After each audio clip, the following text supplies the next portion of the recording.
Gen Z is the first cohort of humans to have primary haptic memory of a smartphone.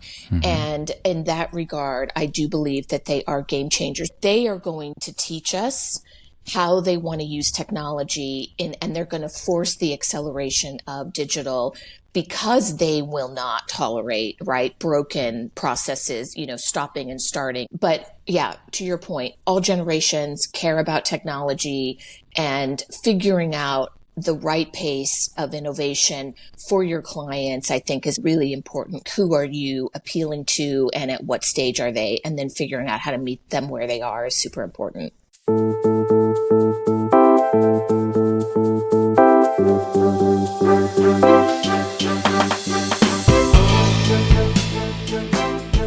Welcome to Talking Billions. We talk about big ideas, big inspirations, big topics. We take on the hardest topic of all, money. How to make it, save it, keep it. But our conversations lead us to an even bigger question, what it means to live a rich life beyond money. My guests share their practices, principles, and evergreen wisdom. I'm your host, Bogumil Baranowski, author, TEDx speaker, and investment advisor to wealth creators with patient capital and an infinite investment horizon.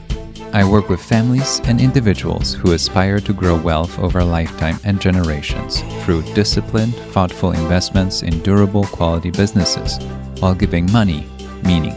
Join me on this quest to unearth and share the wisdom of the ages. Let me share with you the podcast program disclosure statement. Blue Infinitas Capital LLC is a registered investment advisor, and the opinions expressed by the firm's employees and podcast guests on this show are their own and do not reflect the opinions of Blue Infinitas Capital. All the statements and opinions expressed are based upon information considered reliable, although it should not be relied upon as such. Any statements or opinions are subject to change without notice. The information presented is for educational purposes only and does not intend to make an offer or solicitation for the sale or purchase of any specific securities, investments, or investment strategies. Investments involve risk and, unless otherwise stated, are not guaranteed. The information expressed does not take into account your specific situation or objectives and is not intended as recommendations appropriate for any individual. Listeners are encouraged to seek advice from a qualified tax, legal, or investment advisor to determine whether any information presented may be suitable for their specific situation. Past performance is not indicative of future performance. None of what you're about to hear is investment advice. My guest today is Julia Carreon, a business transformation and integration executive. In her own words, in an industry rife with friction and failed projects, she leads teams that are in the 1% of executing reimagined client advisor experiences. Today, we're talking about the future of wealth management, digital transformation, and more. Julia, how are you? So nice to see you. Hello. Thank you for having me. This is really nice to be here. Well, I'm very excited to have you here. I have so many questions. I got to read more about the topics you're passionate about, and I recently listened to your interview with Matt Ziegler, who is a good friend, on his Just Press Record podcast with Hal Hershfield, that I'm also a big fan of, with his Future Self book. Julia, I want to jump right in. Before I ask you questions about digital transformations and all that, I want to hear more about the early days. I ask my guests, if they indulge me, about childhood and upbringing, and how do you think that time shaped you, your relationship with money, and the career path that you chose? Well, I mean, that question, I'm sure, can be emotional for some of your guests. My childhood story is that my mom was born in Bandung, Indonesia, and came to the United States as one of 10 children, as an immigrant back in the 50s. And my mom really, really, really wanted to go to college and really wanted to work, but her culture and her parents' preference, especially pressure actually from her mom, not her dad, did not let her go to college. And she was kind of expected to, grow up and start making babies by the age of 20. And so I watched my mom not have free will over her decisions and have any idea what was going on with the family finances. And so when I was about 7 years old, I made a decision that I was always going to work. And I had no idea what I was going to do to work, but I very much knew that I needed to have agency over my decisions related particularly to money. And that is why I did not marry early. I didn't have kids until I was later in life, until I could afford to financially take care of my own children. And I am married, and my husband can also take care of our children, but it's a mental model, right? To know that money equaled power. And when I watched kind of what happened to my mom, she did not have as much power as she needed, because she didn't have as many options. So that is how I ended up thinking about the world from a very young age. And then how I happened into financial services is a whole other story that I won't bore you with, but it is, but it's a fun story too. Well, how about we hear it? What did you know? You always knew that you're going to be in financial services, or was there a moment where you realized this is the place for you? It actually happened kind of by accident. I was doing journalism at a tech magazine, and I was really good at understanding the concepts. And I realized you can't make as much money writing about other people's inventions. It would be better to jump in with both feet in the pool and start inventing things yourselves. So I basically talked my way into a job as a webmaster back in the dot-com boom days, not knowing anything about webmastering and not knowing anything about financial services. But I got started as an individual contributor during the dot-com boom at Wells Fargo. And then over the course of 20 years, worked my way up into more and more senior positions. So it was a complete accident, and it was through tech that I got into financial services, not the other way around. But I think that explains why you feel so comfortable around technology and how you appreciated the difference, the change that technology will bring to the industry that is not necessarily at the cutting edge at all times. I feel like it's playing catch up, and I'm sure we'll talk more about it. But I want to go back in time a little bit. 14 years ago, you wrote about the future of wealth management. And at the time, it was a contrarian view. But it all happened. And I'm curious, can you share what you expected at the time and what actually happened? You know, look, this question, I get asked it a lot. And what I want to tell people always is, how context saves lives. So knowing what's going on in the background is really important, I think, to understanding how things end up in the future. And in this particular case, we had seen, if you think about 14 years ago, we had seen all of the primary core kind of banking capabilities at that point were already automated. So think about your standard checking and savings. Home equity accounts were end-to-end online at that point. I know because I had worked on a team that built the first end-to-end online home equity process. Mortgages had largely already been automated at that point or digitized.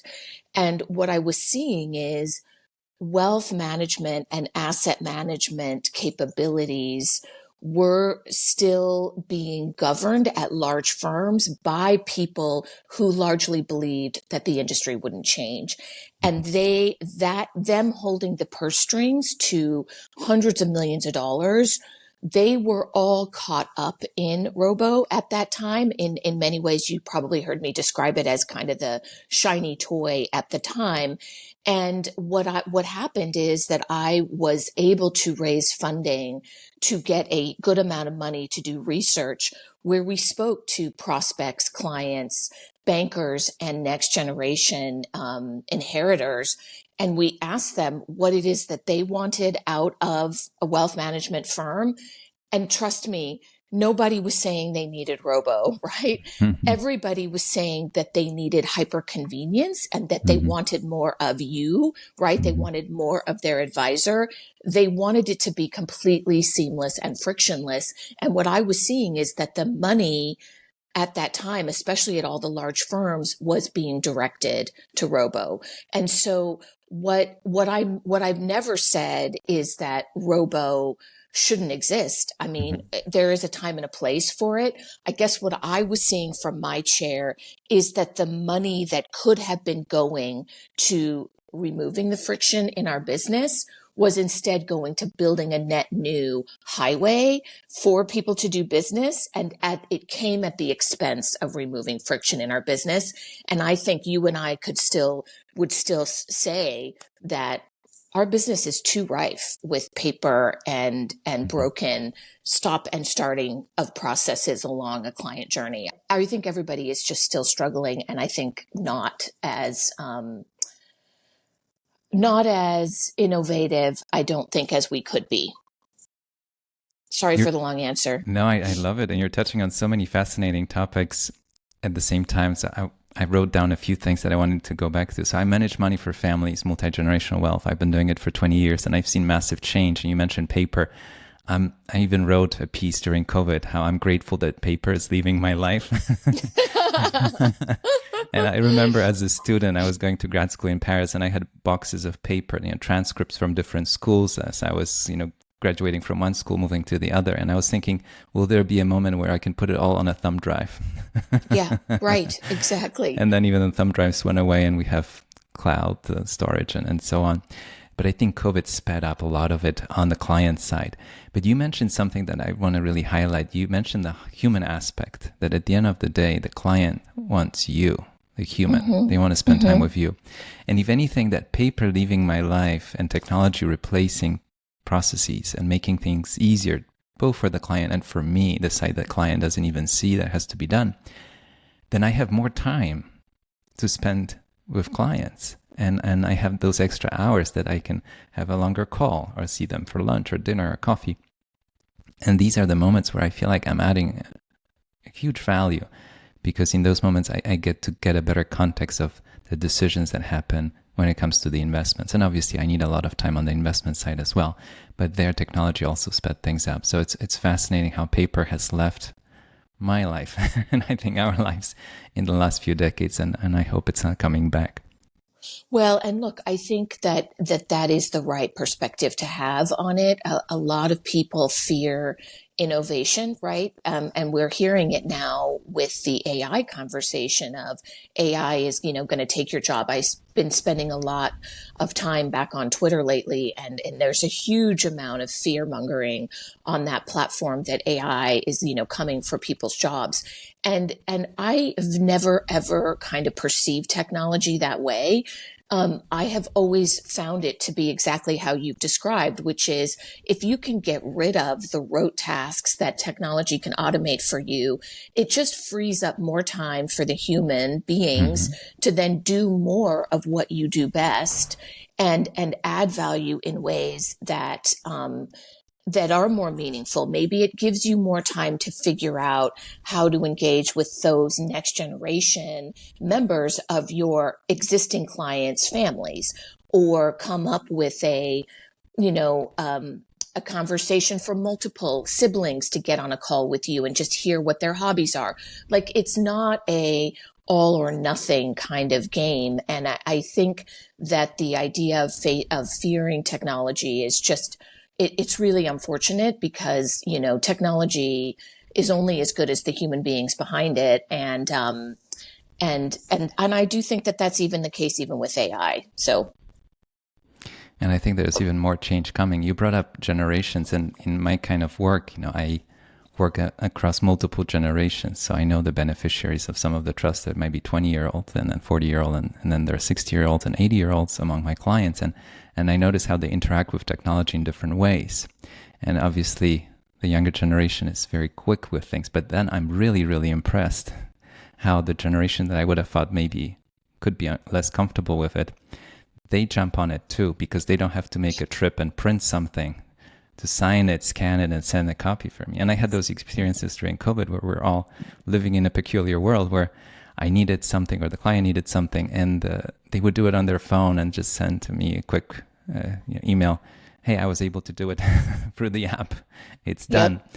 And it put a smile on my face, because I thought I was there available if I had to explain, but across generations, everybody was picking up on this new way of doing things and appreciating it because it saves them sometimes, 30 minutes, 45 minutes out of their busy day. And those things add up. So they're grateful for it. I want to look a bit forward. You have given a lot of thought to the digital transformation and Gen Z. Can you tell us what we should know and how can we prepare sitting here in 2024? So my journey and discovery with Gen Z came from watching the lack of digitization at a pace that I thought was the right pace for our business, particularly at large firms. Again, not talking about the smaller players. And then contrasting that with my children and watching them, to your point, adopt technology and the degree to which they were comfortable with it. And I had a conversation with a PhD from Harvard, a sociologist, who made the point that Gen Z is the first cohort of humans to have primary haptic memory of a smartphone. Mm-hmm. And in that regard, I do believe that they are game changers in a way that even millennials weren't, because millennials were not the original digital natives, because they did not grow up with the smartphone. And so, my perspective on the next generation is that they are going to teach us how they want to use technology and they're going to force the acceleration of digital, because they will not tolerate, broken processes, stopping and starting and having to fill something out in one way and then fill it out in another way because it's not automated, right? And you have to send something to them via PDF. My point has always been that Gen Z is going to expect native digital experiences because that's how they grew up, right, with the smartphone. And that though has never been about the fact that I don't think that older generations, though, don't love technology, to your point. It is a convenience play for all generations.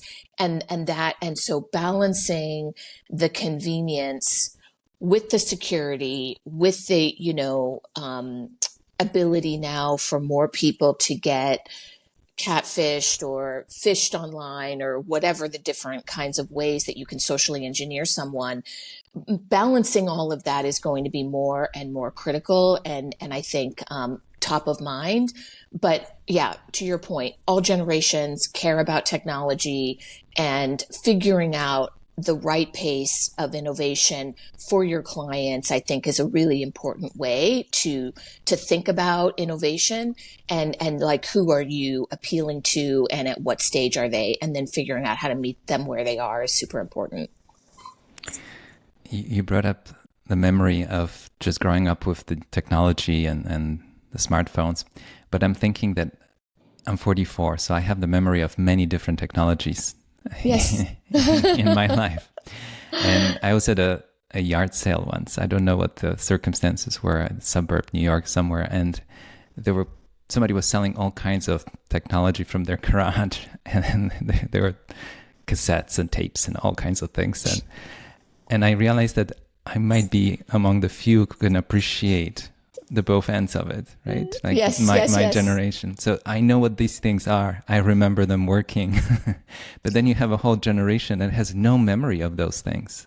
And they might be watching a movie and they don't understand why somebody's late for dinner. They can't just text, message, WhatsApp, right? Why do they have to call the restaurant and somebody has to walk over and let you know that somebody will be late? Like, there are moments where you realize you watch a movie and you need context, technological context, to understand the hurdle. And in our business, it's the same. There are moments when the younger generation sees no obstacle because there should be none. But I remember when something was an obstacle, I need an original copy of it. It has to be faxed, and then the original has to be mailed, and it has to be signed twice, and it has to be right, and then it has to be scanned, and then stored, and then all of that. And there was a time when I had banker's boxes sitting in my office, and I have memory of that. So it's fascinating, and I want to zoom in on that there's a generation that has no memory of what we're just talking about, the past, right? Yep. All they know is the easier way, more efficient way of doing things. And you have to meet them where they are. And I think that's the point you're making. they don't care what was before. It's amusing to them, but take us where we are to this whole new level of experience. That's what they expect. Yeah, I mean, I think a lot about it. Like when I was saying that context, my first favorite professor in college, the very first thing that he said when he walked in a room is context saves lives. And so the example that I like to give is non-technology related. And it's just a funny one from my personal life. I always, because I'm ethnically Indonesian, I've always believed in I've like my commitment to motherhood was to, as much as I work, I always cook as many things from scratch. And I have literally made, from scratch 3 meals a day for my kids every day that I'm home. And as a result, they think that this is a normal way of eating. Like they think everybody's mom will make them a ribeye steak and twice baked potatoes and fresh organic broccoli with butter and cheese sauce. Like I literally think that my kids actually believe that that's how most people eat because it's their context, right? So when my oldest is leaving for college, I'm like, Nick, you're going to have to get used to the idea that like your whole life is going to change. You don't get, a 3-course meal every time you sit down at college. And he didn't believe me. And he called last night and he goes, Mom, I am starving. And so I think it is this whole thing about technology is the same way, right? Like whatever you have that is your context, it's really hard to shake those beliefs when you've never lived that experience before, no matter what it is. No, it's very true. I was talking to a younger client earlier this week, and there's an app that allows her and clients to interact with the accounts that I manage. And she needs no explanation. She moved around, looked at the tabs, and she's showing me how she's using it. It's fun to see. I think big point that you make, and we'll come back to it, is to actually listen to your clients, because I feel like they can teach us about how they interact with the holdings, the portfolio, but also the app, the interface. And we can learn a lot from them. You have some thoughts about it, but actually the listening part that I think you bring up quite a bit, it's fascinating. You don't have to look for the answers. They have the answers for you sometimes. It's true. And actually the best thing about the future of advice and why I think it was so lasting and predictive is that we spent almost a year on the road listening to clients and prospects, and they don't always know what's possible, but they do know what they like if you show them what's possible, right? And based on the context of their experience. And so I do think that in the rush to try to keep up with technology, digital product managers don't often take the time that we really need to spend time and listen in a way that helps us learn and strategize and do the right thing on behalf of clients. But yeah, to your point, listening is key. I'm always wondering, where's the biggest value added in what I do? So I manage stock portfolios for wealthy families, and then I have a memory of particular moments in time. Specifically, I'll bring up March of 2020. When we were experiencing the pandemic, we went home, the market dropped, the economy was slowing down. It was a lot of news and a lot of information coming our way. But first of all, we felt very unsafe. I did, for sure. And clients would call me, and I brought up that story many times, how they would call me and they said, I just wanted to hear your voice. Wow. I know what you're doing. They've been with me long enough that they know I'm buying stocks, because I saw stocks at 5, 10, 20-year lows, and I was looking seriously to add to their portfolios. They said, I just wanted to hear your voice. So wow. we talked for a few minutes, and they said, just get back to your work. I just wanted to hear your voice. And I thought it was so powerful. You mentioned robo-advisors. You have nobody to call that will hear you, that knows you, that cares, that has a heartbeat. Right? Yeah. And in moments like this, and they're life-changing moments. I know people who sold everything they had in March of 2020 because they panicked, and they shared it with me months later, how it was a devastating, financially speaking, decision for them. But to have somebody who can hold your hand through those times, and those times will repeat, you and I know that, right? That there will be tough times ahead. That's the nature of the economy, business, and investing, that there will be tough times. But to have somebody you can call and talk to, and somebody that's not busy moving bankers' boxes, I think it's hugely beneficial. Do you have some thoughts about that?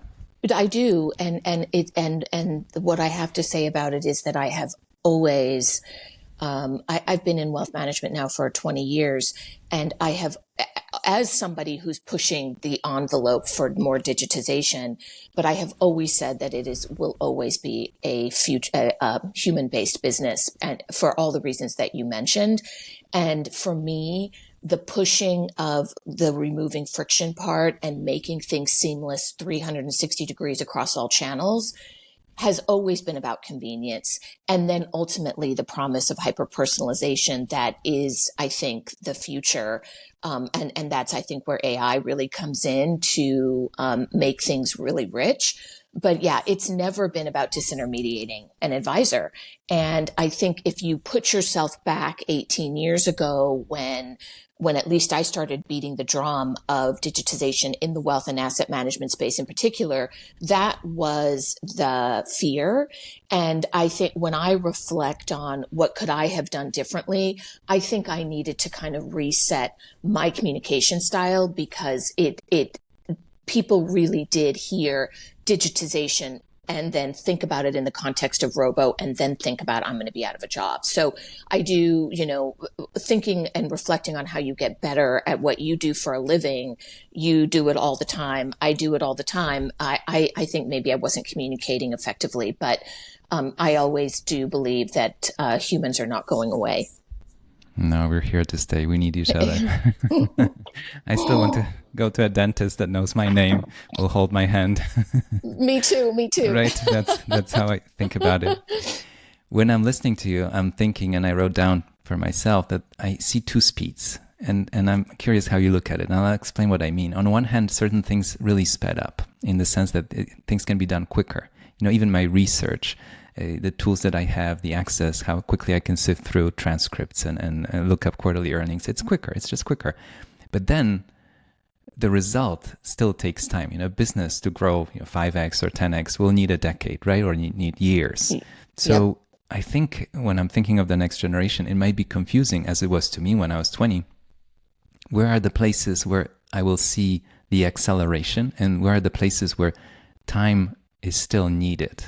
And it also applies to a dinner with a client, an hour and a half dinner where we go over the family and everything that has to be discussed. I have to give them full attention and be in no rush. So I'm going from a place where the technology and tools allow me to save a lot of time, but then I have those hours of what I would call, slow movement and full attention and full presence, whether it's research or client experience. How do you reconcile that with the next generation that feels that some things have to happen within minutes? We can have an Amazon delivery in the next 45 minutes or an hour. I don't know what it is these days, but you have this sense of instantly things happening. But we know that in investing and compounding, it will take time. How do you reconcile the two? Well, as it relates to the next generation, and I have 3 kids that are Gen Z, I do think that some things just have to be learned over time. Mm-hmm. I think, staying current on social media is important just because you can kind of see the interplay between generations. And it's just so funny. We're having this conversation because on Twitter, there was a back and forth against somebody who's clearly a baby boomer ranting about how youngsters today want it all now and they can't have it now. And I always laugh when I see those kinds of debates because the reality is that life always meets you in the middle, right? I have strong belief that the baby boomer who believes that everything is fixed and should take all the time in the world is actually wrong. The same way that the Gen Z person is wrong that everything has to happen instantly. And ultimately, everybody finds themselves in the middle because that's just the only way I think we can exist. And when we don't exist in the middle, I think bad things tend to happen. So what I always think about is time eventually catches up to those Gen Zers. They grow up a little bit and they realize that it's not going to happen overnight. And then the baby boomer realizes that time is not standing still and there's nothing that they can do about it, even if they wanted it that way. So how I think about it is that if there's a lot of froth around something. Mm-hmm. Both sides just need more time to find each other somewhere, not on the end of each spectrum. And it's almost like two different experiences, right? So when you Context again, yeah. right, the context, right?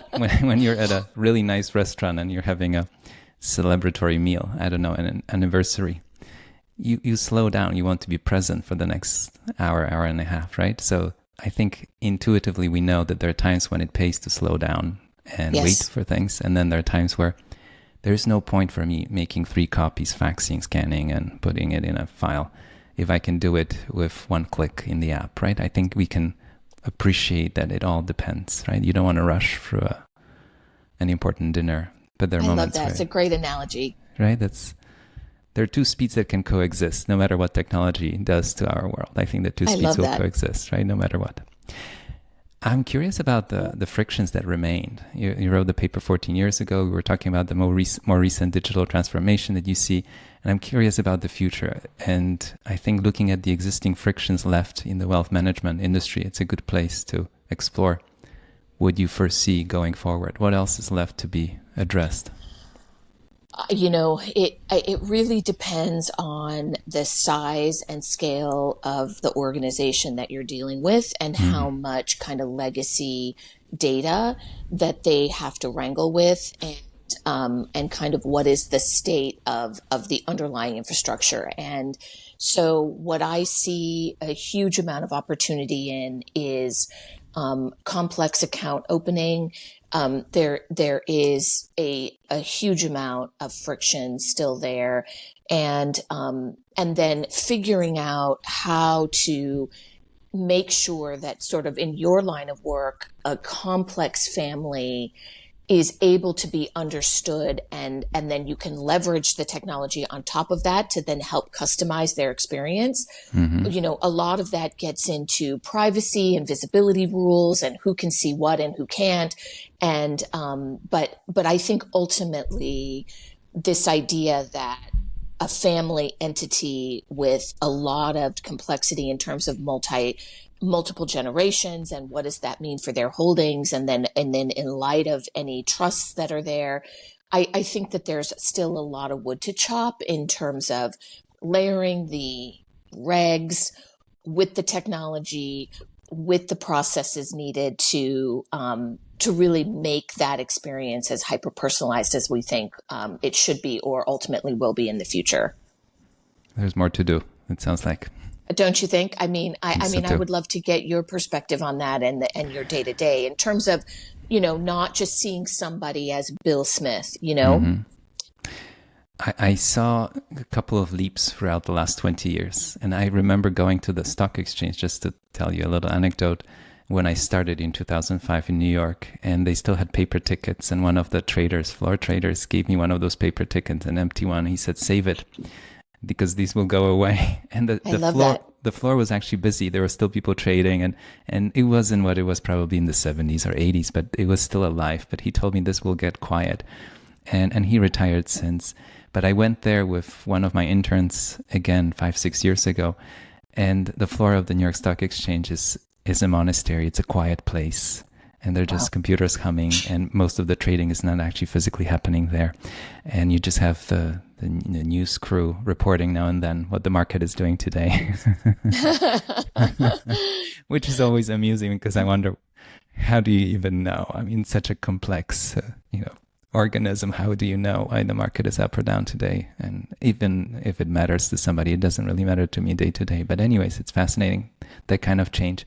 But I mentioned to you that the last 5 years sped things up. I think we had tools before COVID, and then we just made use of them. And I remember in the first few weeks, quite a few of our service providers would ask, if you want to join this new webinar, and they would show us new tools, whether it was signatures or some files and folders and different way of processing documents.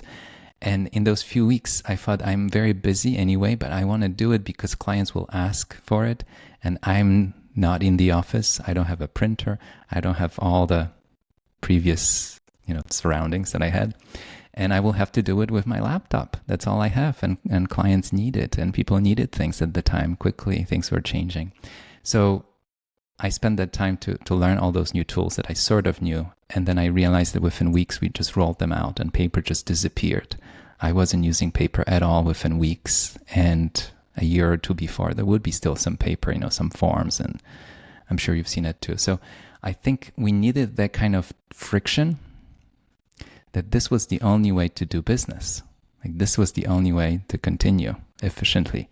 And I don't know if we always need it, but there might be times when we develop the tools and we run into a wall, and COVID was a wall, and the only way to get over that wall was just to adopt and adapt, right? Adopt the new technology and adapt to the new reality. And I saw that, and I was mesmerized. I was just fascinated with how quickly things can change. Well, and I think you bring up a really great point about the degree to which change management plays into kind of how the wealth management industry kind of broadly accepts things or doesn't. You make a great point that people were not maybe using all the tools that were available, but then they were forced to. And so in that way, change management was forced, right, by COVID. And that isn't necessarily a bad thing, because we had been so resistant as an industry to really leaning into these conveniences. So I do think in that regard, it was a good thing. Simple example, we were talking about paper, but even video calls. I was using them 8 years ago with a handful of people. And I like seeing clients in person. I might have mentioned to you that I believe that we can do a lot over video, but I want to see everybody at least once a year. I feel like there's something that happens in person, and then we can pick it up, and I kind of can read everything else between the lines over a Zoom call. But the adoption of those tools, just speaking of video, it was just massive across not just our business, but schools and everything else. And these days, I remember right before COVID, I had to explain so much how the video call will look like. Yep. And now it's a second nature. People know, right? You turn on your camera, you have some sort of a microphone, headphones, and here we go. We can have a conversation. So it's an invisible gain, a win that we don't even appreciate. We kind of forget. But imagine that you don't have to write a 2-page email explaining how the video call will look like, especially if you have 8 people joining from different parts of the world that happen to be a part of the same family, and Yep. they all just join, it all works, and here we are, we can have a conversation. So we forget the gains, and I kind of like to celebrate it a little bit, that even you and I joining this video call today, right? Like it's second nature to both of us to have a conversation like this. 5 years ago, they were happening, but they wasn't as frequent, and 10 years ago, even less so. So I think it's a big gain. Well, and it's funny because video was a key component to the future of advice 14 years ago. Mm-hmm. And back then, people really, I was advocating for multi-generational families to join the same portfolio review from multiple places. Some could go in person, some could be online, on video, some would be on the phone. And back then, I have to tell you, the CEO of our division was like, what are you talking about? People aren't going to have any idea. So you're right. Like it is funny how now it's just completely normal. And that I think speaks to this idea that some people are resistant to believing things will change. The same way even I'm 54, I'll be 54 in a week. And I can't even fathom what things are going to be like when I'm 64 necessarily, right? So you are mentally thinking that you're not going to change, and yet it's inevitable, right? Change is inevitable. And so embracing that and leaning into it, I think is part of what the mantra that I've tried to pitch for the last 18 years, which is, the more open-minded you are, the more you're evolving and the more interesting of a person you're going to be, at least at a minimum. You're touching on so many things. And what came to my mind is also respect for other people's time. Like the video calls, I think when I schedule a call, people show up on time, like 99% of the time. And I used to be part of in-person meetings all my career. I'm sure you have been too. And the meetings never started on time. That was one thing. People would show up a few minutes late. They would miss the opening remarks, which would mean that they can't really participate. But anyways, it felt like the meetings, at least the ones that I was a part of many, many times, not always, would not have an official end. We would not have an official agenda at times. And I'm obsessed with the respect of other people's time. And I feel like a video call that's 45 minutes or an hour. I always ask people, do we have a hard stop? I want to be very respectful. But I think it taught us one more thing, that, time is precious. It's your time. I'm asking you to join me for an hour conversation, right? And I feel like this format actually allows us to both, respect that universe, the time dimension here, that it's an hour, and then we can move on. I've been in meetings that I never knew if they will ever end. I don't know if you have been a part of those. And it's a fading memory, but I've been there. That's so funny. Yes, I definitely know the feeling. So speaking of career, and I want to come back to families, legacy businesses, and family-owned enterprises, because I know you have opinions about it, but I'll come back to it in a second. I want to ask you about career, because I know you've been navigating your career. You went through change. I wrote down shaking things up was part of what you were doing. Letting go of safety, I wrote down from one of your articles that I found very inspiring. What have you learned, and what advice would you have for others in the field or in general? And I know you also talk about women in the field, and I think we need more women in the field, but in general, what have you learned through this experience of navigating your career? Well, look, so first of all, I am super grateful, right, and want to recognize that for 15 years, I had an amazing boss. And I think when it's easy to at some point take for granted what you have and not realize how special it is. But for 15 years, I had a really amazing boss who let me sort of shine. And so the first thing I have to say about for career, for people that are listening, if you have a good boss, don't ever take them for granted, him or her, because they can make or break your future, particularly if you're making your money and your career in corporate settings. So that's one thing. The second thing that I would say is I don't necessarily recommend my past summer, because it has been kind of a wild ride, but I did quit a kind of a high profile position. I thought I was going to go do a startup. That did not end up working out for reasons that I'm not really talking about publicly. And now I find myself trying to figure out am I going to go back to corporate? What am I going to do? Because I do need to work. And I guess what I would say is it's really important to give yourself some time to take a step back and try to look at what is happening from an outside in perspective.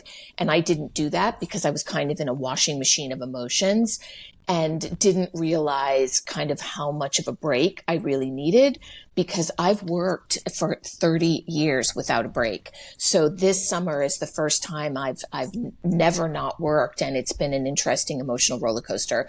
So my advice is very much today, sitting here, is to say, if you can, take a break, meaning like sit with yourself and some trusted advisors, your spouse or a good friend, a therapist, and really, really be quiet with yourself about what it is that you want. Because it is easy to get wrapped up in the emotion of a big career or life transition.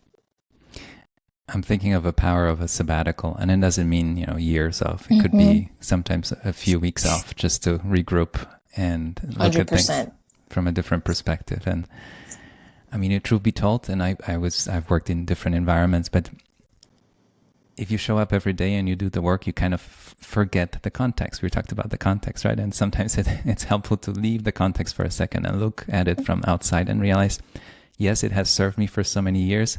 Do I think this is the best way that I can deploy my skills and experience and talents going forward? And I think it's a refreshing and sometimes very uncomfortable question to ask yourself, and different answers will come up, and then to have people in your life that you can share it with and see where you want to go next. But it's fascinating, and I keep hearing about this idea of multiple stages of a career, and there's this myth of our grandparents had one job.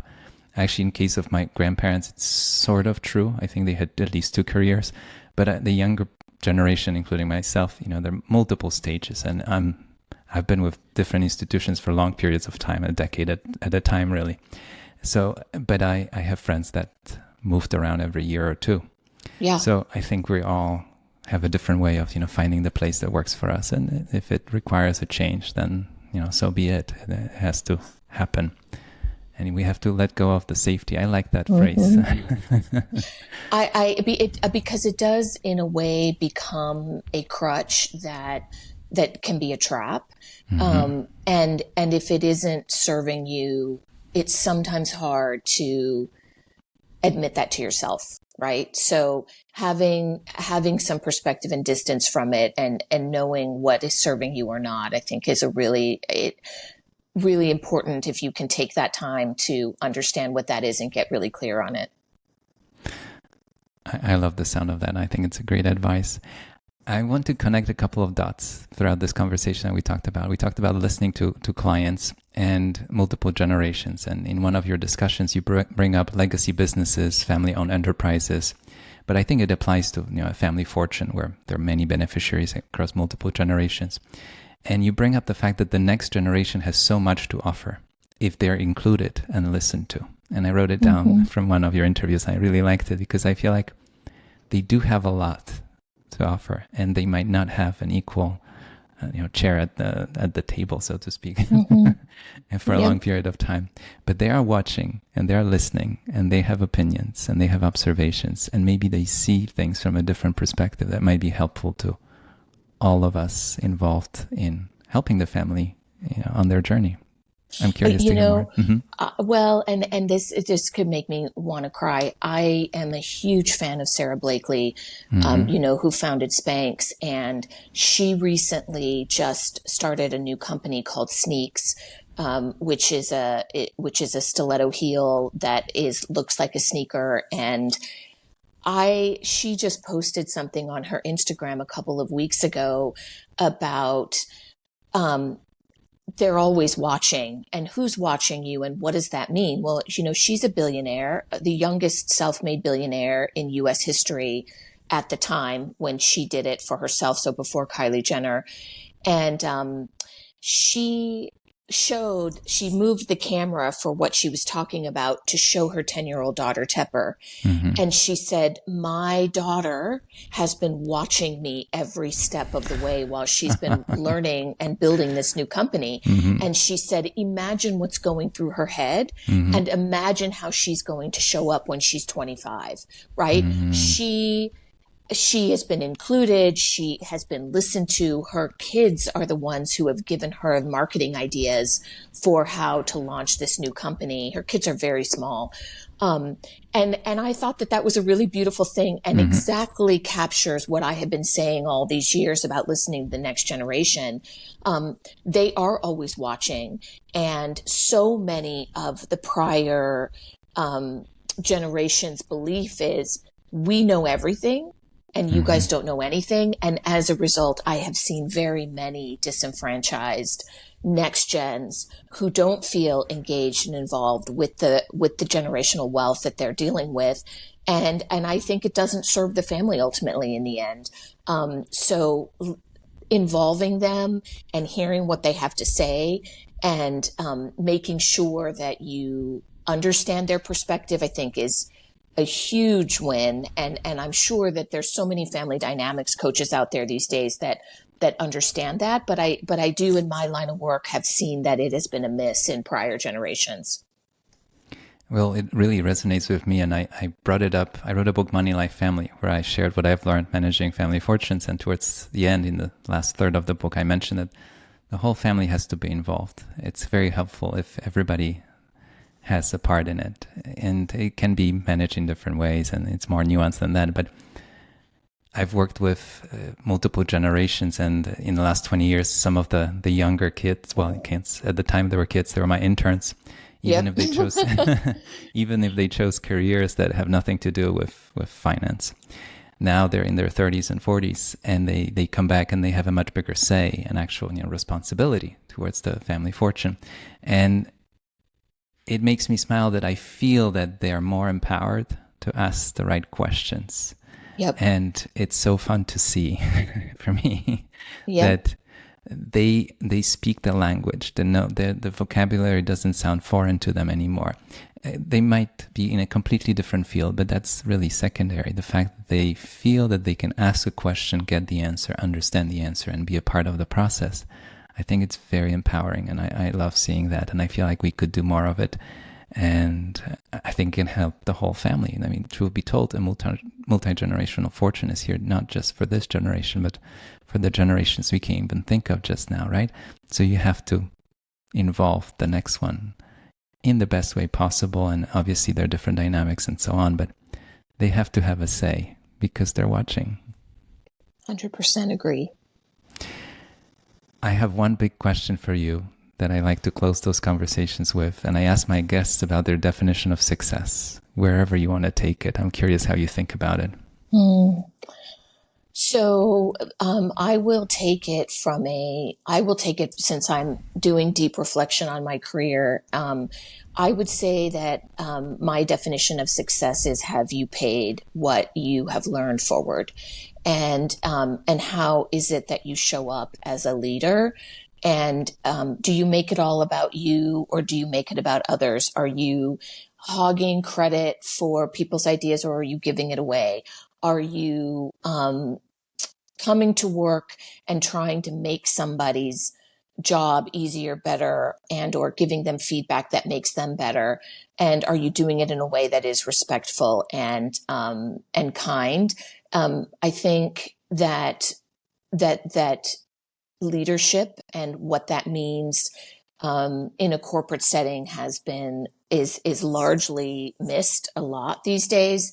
And so my definition of success are the people that have worked for me, have interacted with me, and have been around me, would they say that I made the business better, made them better, helped our clients in a way that was meaningful? And if everybody behind my back was just saying that I was a horrible person or just in it for me, I think I would have failed. So that's my definition in a work perspective. At home, I want to say my definition of success has been to cook every meal for my kids. And now 2 of my 3 kids are really good cooks. So that was and they're both boys, and it was unexpected. So I feel like that was going to be my definition of success. Are they healthy, happy, and did they eat well? And the answer is yes. I have to make a confession that I improved my cooking skills throughout the pandemic because we couldn't. Oh, good job. Having lived in New York for many, many years, you don't have to cook because you don't. Everything is available. But there was a time when I grew to appreciate the skills that I sort of remembered from home back in the day. But I had to reconnect with that part of me, and I really enjoy it. I wrote down for my own benefit here one sentence: being of service to others, listening to you. I think that's a very powerful idea, a very profound, that we show up every day and we're of service to others, whether it's our coworkers or friends, family, clients, everybody, right? We're of service. How can I do something of value for you? And I think that's a wonderful way of looking at what we are actually trying to do here. We're trying to help in so many different ways, and love that. Have fun with it too. I love what I do. Amazing. Julia, thank you so much for today. It was such a wonderful conversation. I'm so glad we made it happen. I have to say thank you to Matt Ziegler, who first brought up your name to me and had you on his show. And he said, you have to talk to Julia. And I'm so glad we made it happen. So thank you. Thank you for having me. You were listening to Talking Billions. We talk about big ideas, big inspirations, big topics. We take on the hardest subject of all, money. But our conversations lead us to an even bigger question: what it means to live a rich life beyond money. If you enjoyed the show, please take a moment and follow, subscribe, rate, and share with friends and family. We rely on word of mouth to promote the show. One click for you means the world to us. Thank you. Until next time, your